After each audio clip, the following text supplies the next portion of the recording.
Жесір. Асия апа жастайынан 4 баламен жесір қалып, оларды ешкімнен кем етпей, елге сөз болмай өсіріп бағып қақты. Енді міне ұлдарының рахатын көрер кезде тұңғыш ұлы Ғазиз үйленіп қызды болған шағында жол апатынан көз жұмып, келіні Мөлдір жесір қалды. Мөлдірдің жан күйзелсін Асиядан артық ешкім түсіне қоймас сірә. Мөлдір жылағанда жұбаныш, құлағанда қуаныш болып, үнемі жанынан табылатын да Асия еді. 4 ұлын жалғыз өзі өсірсе де, ұлдарының бәрі де ер мінезді өжет, арыстандай айбатты, қайратты, ештеңеден тайсалмайтын нағыз ер азамат. Әсіресе Ғазизін ерекше жақсы көріп, жүрегі елжіреп тұратын. Артынан қалған жалғыз ізбасары, қызы Лаураны көзінің қарашығындай, қызғыштай қорғап, мәпелеп өсіріп бағуда. Мөлдірді келін емес, өз қызындай көріп, ешбір қалауына қарсы шықпай, әрбір шешіміне құрметпен қарап, түсініп отырған жөні бар. Мөлдір жолдасынан кейінгі қайын інісі Шерханмен бір сыныпта оқып өскендіктен әзілдері жарасып, ойнап күліп жүреді. Қойшы, көңілі жарым ғой, үйде отырса күйеуін жоқтап сары уайымға салынып ауырып қалар деп, Асия келінін анда-мұнда қыдыртып тұрады. Араға жыл салып, Шерханның сыныптастары үйленіп, қыздары ұзатылып, бірінің артынан бірі той жасап жатты. Шерхан, балам-ау, бүгін анау Қарашаштың ұлының тойы емес пе? Я, анашым, солай. Ендеше жеңгеңді де алып бар. Бірге барып, бірге қайтыңдар. Аздап көңілі сергіп қайтсын. Міне осылай үнемі келін ешбір бас қосудан қалдырмай, Шерханмен бірге ілестіріп жіберетін. Келіні мұндай сәтте Лаураны кімге қалдырамын, оған кім бас көз болады деп еш бас қатырған емес. Асия немересін өз анасынан да жақсы күтіп баптайтын, өзі жанына алып жатушы еді. Мөлдір еш уайым қайғысыз, ештеңеден таршылық көрмей, 3 қайнысының тапқан жеп, ішіп, киініп, өмір сүріп жүрді. Уақыт өте келе, етегі қысқарып, кеудесі ашылып, шашы жиналмай жүргені енесі Асияға ұнамай бастады. Бірдеңе айтқысы келсе де, әуелі баста өзім еркіне жіберіп, аяғына тұсау салмай, еркінсітіп жібердім. Енді несіне ұрсамын деп үндемей, тілін тістеп қалатын. Алғашында рұқсат сұрап қана баратын жеріне барып, жалғыз кетсе күн ұясына батпай тұрып, үйіне оралатын жесір келін, түн ортасына дейін қыдыруды әдетке айналдырған соң, ене байғыз үндемей қала алмады. Қызым, сен енді жас емессің. Мені дұрыс түсінші. Мен сенің қамыңды ойлап айтып отырмын. Бұлай жүргенің жөн емес. Сен жесір екеніңді ұмытпа. Егер ұлым тірі болса, іш киіммен жүрсең де үндемес едім.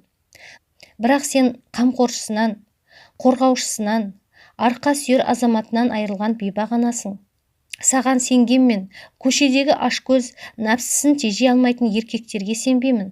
Сенің мына жүрсің, қызыңның да атын ластайды. Сондықтан да ұстамды бол, салиқалы, сабырлы бола біл. Міне ұлымның арамыздан кеткеніне 3 жылдан асты. Еш жиятын кезің жетті. Атаңнан айырылып жесір қалғанымда 3 күннің өзінде 4 ұлым үшін еңсемді тіктеп, міне содан бері өмір атты қара қазанның сорпасында қайнап, арпалысып келемін. Ұлдарым үшін отқа да түстім, суға да баттым. Аллаға шүкір, енді міне солардың рахатын көріп жүрмін. Сенің де дәуренің келер. Апатай, мен артық кетсем кешірім сұраймын. Тым еркінсіп кеткен секілдімін. Асия келінің екі беті ұяттан қып-қызыл болып, көзін төмен қаратып отырғанын көріп, ұяттан безбегеніне қуанып қалды. Мөлдірдің аз да болса жүрісі азайып, басынан орамал түспей, ибалы келінге айнала бастады. Алайда Асия орамалдың астына жасырынған арсыз келіннің істерінен бейхабар еді. Жақын, әрі туыс болып келетін сыныптасы үйленіп, үйіне кеш жасап, Шерхан мен Мөлдір бірге барды. Абыр-сабыр кіріп шығып жүрген адам көп. Туыс болған соң Мөлдір мен Шерхан қонақ болып отырмай, ары-бері шапқылап қызметте жүрді. Тек жастар ғана қалған соң, Асия немере қызы екеуін үйіне жеткізіп салуға Шерханға өтініш жасады. Ал Мөлдірге жинап жууға көмектес деп қалдырып кетті. Шерхан анасымен қарындасын көлігімен үйіне жеткізіп қайта келсе, адамдардың көбі кетіп азы қалыпты. Жеңгесі Мөлдірді көзіне көрінбеген соң, ары-бері іздей бастады. Кеш өткен үйдегі жеңгесі Шерхан әлденені іздеп жүргенін байқады. Қайным, не іздеп жүрсің?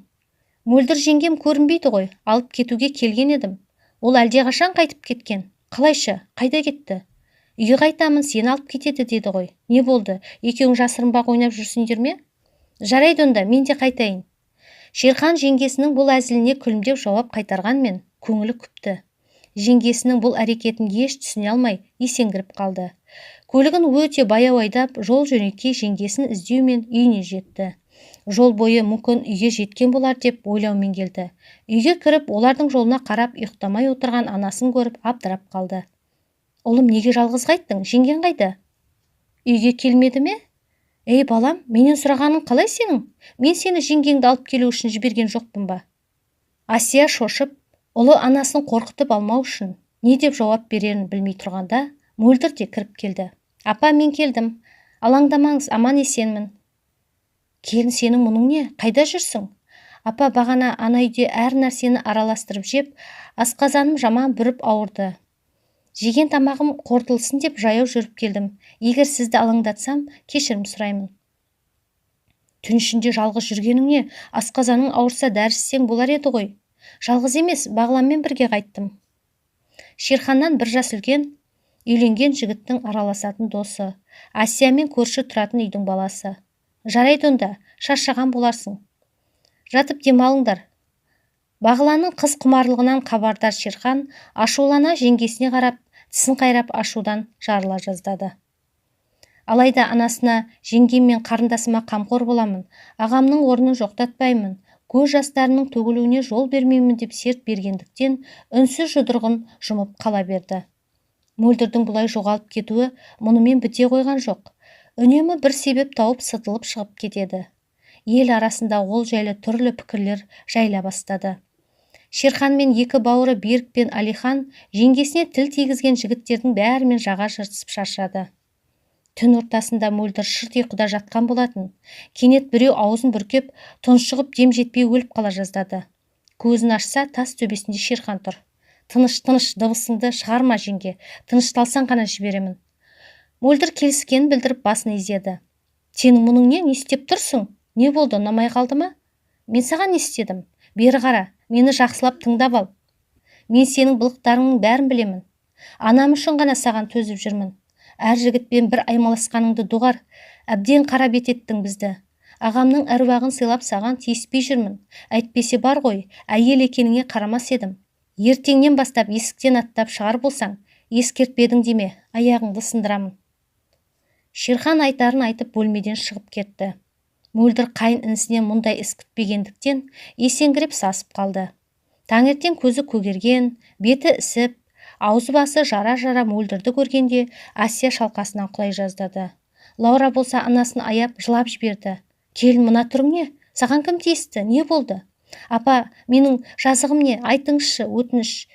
Жесір, балалы әйелдің қыдырып, ойнап күлуге құқығы жоқ па? Сонда мен не істеуім керек?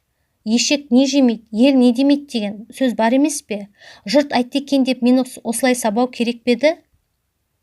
Кім сабады сені? Төре бала, Шерхан. Қой, ол бұлай жасай алмайды. Жеңге, есің дұрыс па? Мен саған бұлай жасаған жоқпын. Неге өтірік алдап тұрсың? Апатай, оған сенбеңіз. Келінжан, рас айтып тұрсың ба? Кәне, шыныңды айт маған. Иә, апа. Асия келіннің сөздеріне сенуге мәжбүр. Себебі бұған дейін де ұлының Мөлдірге сес көрсеткенін байқаған болатын. Менің саған берген тәрбием осы ма? Оңбаған, мені күйдіріп өлтірейін дедің бе? Қорғансызға қорған болудың орнына оны табалағаның не? Анашым, мүлде олай емес. Ол өтірік айтып тұр. Жеңге, осы күнге дейін істеген ісіңнің бәріне көз жұмып үнсіз келдім. Бұлай өтірік бейшара адамның рөлін сомдауды тоқтат. Сенің кесіріңнен көшеде жүзімізді төмен қаратып жүретін болдық. Мен ештеңе істеген жоқпын. Оның бәрі де жала. Жел тұрмаса шөптің басы қимылдамайды. Жұрт солай десе, демек сен әр қуыста еркектермен аймаласқаныңды көрген болар. Апа, сіз де бұл өсек аяңнан хабардар емессіз бе? Қалайша үнсіз жүрсіз? Балам, осымен тоқтат. Болды, үндеме. Жұрттың сөзіне еріп, ғазизімнің аманаты, жалғыз ғана мұрасы, жалғыз тұяғын Лауратайымды үйден қуып жіберуің керек пе еді? Әр түн сайын ұлым түсіме кіріп, апатай, менің қарлығашыма қамқор болшы деп өтінеді. ертеңгі күні оның сұрағына не деп жауап беремін? Жұрт не айтса да маған бәрібір. Ұқтың ба? Ендігі жерде жеңгеңе сес көрсеткеніңді көрсем аямаймын. Әсия ұлының жан күйзелісін, жеңгесінің арсыз әрекеттеріне әрең төзіп жүргенін түсініп тұрса да, жұбатудың орнына жығылғанға жұдырық болып, келінін қорғап, ұлына жекіріп сөйлеп тастады. Әуелі басында келіне ақ батасын беріп, еркіндікке жібергісі келген. Алайда ана жүрегі, ұлының жалғыз ізбасары, немере қызы Лаураны қимай, келінін өз үйінде еркіндікте ұстағысы келген еді. Бұл ойының жансақ екеніне талай көзі жетсе де, немере қызының болашағына алаңдап, ешқайда жібергісі келмей, арсыз келіннің ісіне үнемі көз жұма қарады.